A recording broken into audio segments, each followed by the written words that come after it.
tonight on Size Eyes on the Skies. Hope you enjoyed your bread and milk out there. We'll have all the details on Snowmageddon coming up in just a few minutes.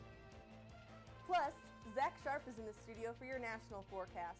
All that and more as this Tuesday, February 2nd, 2016 edition of Size Eyes on the Skies starts now. It's Monday night on ISU TV, broadcasting live from Ames, Iowa. This is Size Eyes on the Skies. ISU TV's longest-running television program brings you the weather from around the country to the heart of Iowa.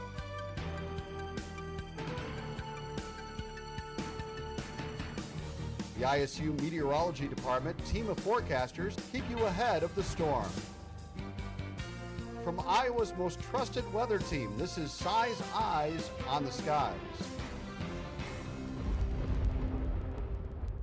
Welcome back to Size Eyes. I'm joined this evening by Brandon Libby. Hey, Brandon. Hey, how are you? How'd you do with the snow and the sloppiness out there today? You know what? I trekked through it. I walked through that slush. I made it to class, unlike quite a few classmates who decided to skip out on today. Yeah, the classrooms were a little empty today, but you know, it wasn't quite the storm we were expecting or hoping after, you know, we saw this coming like 10 days out in the models. It actually did a pretty good job painting where the low tracked. Just a little bit of adjustments, but, you know, we kind of got like 4 inches here in Ames. So, you know, we really can't complain. We did get some snow. Some of the snow lovers are happy. And I guess the anti-snow lovers are happy because we didn't get that much, you know. I'm definitely in that anti-snow lovers group. Yeah, but let's take a look at what we have in store. Here's what system that came through earlier. We're currently experiencing some drying out there. That's what this emptiness you see here is. And actually we've got some rain as we're above 32 degrees out there for parts of Des Moines and southern Iowa. But you can see that massive system that came through dropping snow. That's now dropping snow in parts of Minnesota and Wisconsin right now. Temperatures are again above 32, 34 in Ames, 35 in Des Moines, so we will see that chance of rain and then eventually possibly some freezing rain coming in just a couple hours. But for tomorrow, we're going to wake up to 23 degrees, 22 degrees by noon, and the temperature is going to keep falling throughout the day as that colder air from Canada moves in with this low system. We'll have more details coming up in just a little bit. And now, time for tonight's weather story. On this day in 1987, strong southerly winds ahead of a cold front brought unseasonably warm temperatures to most of Iowa, with many stations south of Interstate 80 climbing into the 60s, and many breaking daily records, including Des Moines, where the temperature peaked at 64 degrees Fahrenheit.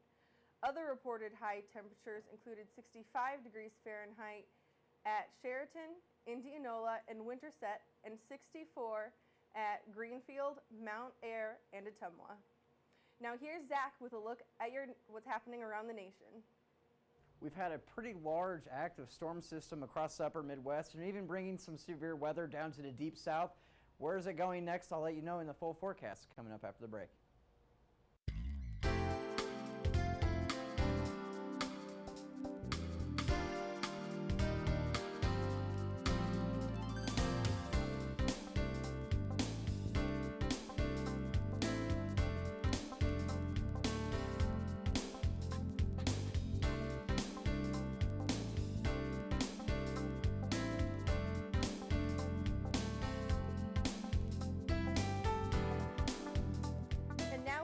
By Zach with a look at what is happening around the nation.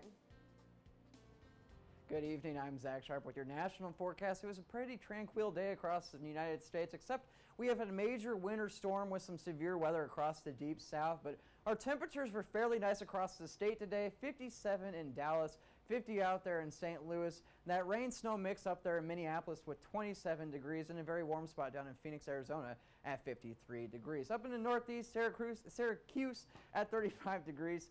Pittsburgh 46, Washington, D.C., our nation's capital, at 45 this evening.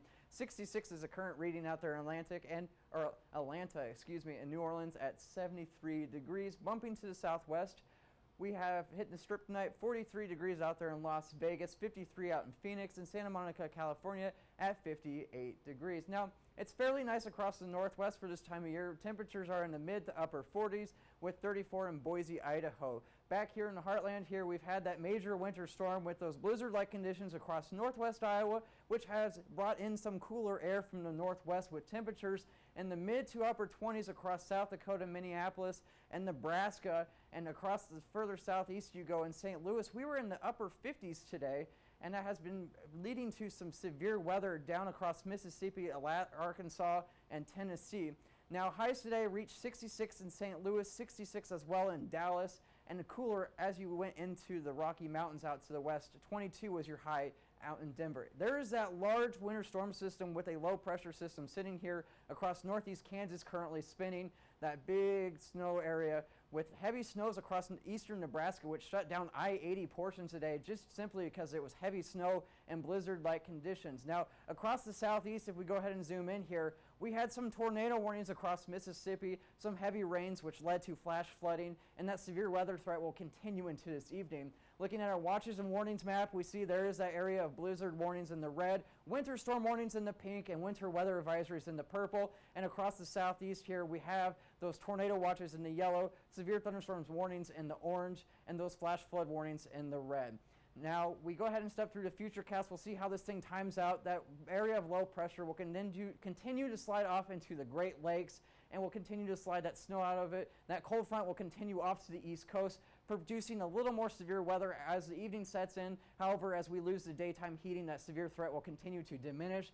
Although a big area of high pressure will build in across the mid-central of the country, which will dominate our weather pattern for the next couple of days, and only a few chances of disturbance across the Rocky Mountains, which will bring the chances of some light snow. Otherwise, not a whole lot to talk about in the national forecast. Highs tomorrow, we're going to be in the upper 40s in St. Louis and in the mid-50s across Texas. Otherwise, we're not looking at a whole lot of temperature swings in the next 7-day forecast. Looking at Atlanta, Georgia for your 7-day forecast here, we have that chance of rain on Wednesday at a 90% chance at 68 degrees for your high. We begin to cool it off as we head into Friday, a high of 52 on Friday with a chance of some isolated showers. Not looking at a whole widespread washout there, but eventually by the weekend we build our temperatures back up into the upper 50s and cool it off into the mid 40s by next Tuesday. Thanks, Zach. Now let's take a look at tonight's trivia question. What is the relationship between the virtual temperature and the actual temperature? Is it A, the virtual temperature is greater than the temperature? B, the virtual temperature is less than the temperature? C, the virtual temperature equals the temperature? Or D, the virtual temperature equals twice the actual temperature? Let's take another look at your Iowa forecast. Here's Brandon Libby. When we come back from the break, we'll talk about all the snow we got today and what you can expect for the rest of the week. Welcome back to Si's Eyes on the Skies. You know, we had that snow and the wind out there, but we really didn't have that cold. We're sitting at 34 degrees, and actually that is correct. It is raining outside right now after we picked up 4 inches of snow earlier in the day. We'll get to that in a little bit. That northeast wind is at 7 miles an hour, and it's pretty saturated with that dew point sitting at 33 degrees. Now, current temps across the state, we're seeing actually mid-30s, 34 again in Ames, 35 in Des Moines, and you'll notice cooler up to the northwest, 30 in Mason City, 29 in Sioux City. That's where they've seen that extreme snow, 10 plus inches, and blizzard-like conditions with winds gusting above 30 miles an hour. Here's that somewhat rare picture with winds out of the east as the low pressure system scoots off to our east, 8 miles per hour in Waterloo. And you'll notice as we move up again to the northwest, 26 miles per hour sustained wind in Sioux City, and just gusting even more than that. So it's really kicking up and blowing around that snow that's already falling. That's already fallen today and is falling right now, and is creating a kind of a mess up there. Travel is not advised as there still is a blizzard warning in effect. The wind chills really aren't affecting our temperatures here, but they're doing more so up to the northwest with 14 in Sioux City. Now here's that blizzard warning we have out there in the red. That is until about 4 a.m. tomorrow. Some counties are until 6 a.m. The pink you see here is winter storm warning. That's part of this has been canceled by some of the weather service down you see in the corner of the state there. And then we've got some winter weather advisories and dense fog advisories down in the gray. And that's because of all that snow we've gotten today. Now we could see with this rain transition into freezing rain for here in the central portion of the state. and then eventually into some snow. We could pick up about an inch or two more. And you'll see we're already starting to transition into that ice, that pink you see there. Now, we had this snow move off. The bulk of that has moved off, and we're sitting in the dry slot, and it's really trying to reach the ground there. It's starting to now, but it's really dry. That's what we call a dry slot as that storm system moves off. You see the Northwest still getting pummeled by the snow up there. They're already 10 plus inches, could end up with about 12 or 13 inches up there. Now we'll watch Futurecast. It is picking up on that rain near Des Moines, and as we move out, we see it all transition into snow. It'll move through the state, and eventually we'll get some clearing Wednesday during the day, and we actually end up with the nice sunny skies later in the day tomorrow, and then just some passing clouds for you on Thursday as we start to see that high pressure system move in that Zach alluded to earlier on. Highs tomorrow, we're going to have the temperatures actually continue to fall throughout the day, so you're actually seeing the warmest part of the temperatures in the morning, and then as that colder air moves in, the temperatures will continue to drop. But right now, 25 in Marshalltown, 26 in Des Moines, and 29 in Ottumwa, so again, those temperatures will continue to fall. Tonight, we'll get down to 23 degrees. That rain and snow will continue, eventually turning into snow. We'll probably pick up about an inch or two, not anything really significant. And then tomorrow, 24, it'll actually turn out to be a nice day with mostly sunny skies out there. Again, falling temps. It'll be breezy, though, with a sustained wind northwest 20 to 30 miles an hour, gusting up to 37. So keep that in mind as you walk out the door tomorrow. And then for the extended forecast, nothing too drastic in there. 30 degrees for Thursday. We see a 60% chance of snow on Friday, maybe some flurries out there. And then we'll warm up a bit on Sunday, but continue to drop on Monday going into Tuesday. We could make it back down to 15 on Tuesday as that colder air does return. Let's take another look at tonight's trivia question. What is the relationship between the virtual temperature and the actual temperature?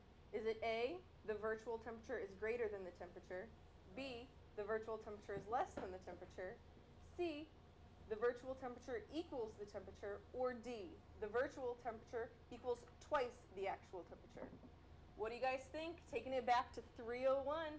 Good old 301. I think it's TV is greater than T. That's my guess here. All right. I feel like if you watch the TV, it has to be greater than the T. You can't have the TV without the V.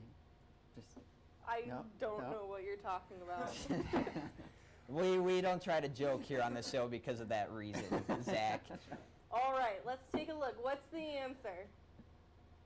I called it. Right. I see. TV, I think, takes into account the moisture, right, Lindsay? You would know Yes. better than me. She's in the class right now, but.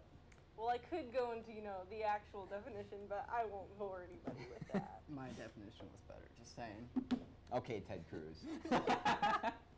Hey, the caucuses Doesn't are he? over. He looks like Ted I don't Cruz. know. But There's a caucuses little are bit of over. resemblance. And The the weather was great for the caucuses. Yeah, the We- snow didn't really Yeah. affect it that Hey, badly. the snow didn't really affect any of us today, except if you were across northwest Iowa. It was sort of a flop because it kept moving to the northwest. Kind of an unplanned for- change in the track of For the being low there. Snowmageddon, it wasn't really Snowmageddon. Yeah. so- But it is kind of impressive, though, that the models were picking up on this, 10 days ago? And Yeah. Yeah, a long we, time. we did see some snow from it, so you got to Although give them not like credit. the 40 inches. Yeah, that's true, an 80-mile-an-hour Oh, gust, yeah. but Yeah, that might have been a bit much. yeah, it would have been fun, but- It would have, some classes did get canceled this morning. I know a lot of community school districts across the state were closed just simply because it was easier to keep the kids home. So it's always great to have a snow day. I still had my 8 a.m. Yeah. So sadly, I was hoping to wake up and, see that email, class canceled today, but it was nice to have some thunder Didn't snow see this it. morning, though. Some lightning and yeah, some reports I saw. West Ames had some, I think, over in Denison, or not Denison, somewhere near here. But Yeah, well, that's how we got most of our snow. Was we were having those 1 to 2 inch per hour snowfall rates, and it really started coming down around 7:15 in the morning, and it wrapped up around 9:15. So for about 2 hours, we got about 4 inches. So that's about 2 inches per hour. So it was miserable walking to class Yeah. and walking home from class. but it was such a dynamic system that we even saw some severe weather down in the south. Yeah, and Some I was just tornado checking warnings. as you were on there, and there's multiple confirmed reports of tornadoes on the ground across Mississippi today. It did do some damage. No fatalities, no injuries yet, so it looks That's like good. people took the warnings seriously today, and it's always interesting to have tornado warnings down in the south in February. Yeah. Crazy weather out there. Although we're going to have an early spring, so we're going to have tornadoes. Yes, thank you, Groundhog. Yes, thank you. All right, it's been quite an exciting few days. That concludes our show tonight. Please be sure to follow us on Twitter and like us on Facebook. You can find every show online at YouTube under our Size Eyes channel. Thank you for joining us. We will see you on Thursday. Vote for Ted Cruz.